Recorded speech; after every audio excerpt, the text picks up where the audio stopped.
Hi, this is Sylvia again. Let's talk about the subconscious beliefs. Okay, so since I started to learn about subconscious beliefs, I was amazed like how much power we have got, but we don't know about it.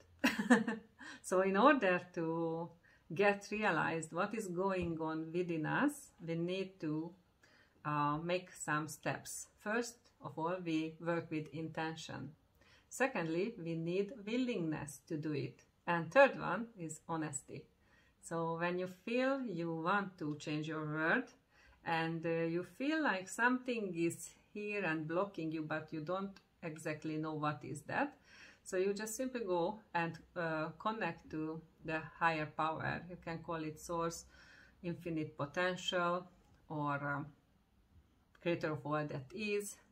It depends on you or your beliefs. So once you connect to the greater power, you can consciously discover what is inside, hidden in the unconsciousness, and subconscious beliefs can be realized. And after you realize, you can see what is the benefit holding of them. And when you just teach your body, your subconscious mind, how to, get the benefit out of the blockage or the obstacle, and you understand consciously and subconsciously, you have a greater choice. You have a different view about getting or having the benefit. You don't need to hold the subconscious blocks anymore in order to keep going your life. So you change your subconscious beliefs. You teach your body, you teach your mind to see the greater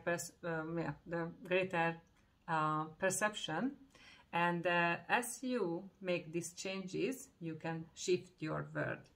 Shifting means like you will discover and realize basically how your emotional patterns changing, how your mindset changes, and as lots of like many of us who are willing to do these changes, we say like the great shift happens, or life quality is changing. So why not creating a better future for us, healthier mind, healthier emotions, and healthier body? I guess this is what we are here for, but I'm not talking about only like richness or abundance in the material world. I'm talking about value system, how to discover our values and how to live in a different or the higher standard. But this topic is for the next video. So thank you being here, and please follow me here. See you later. Good night.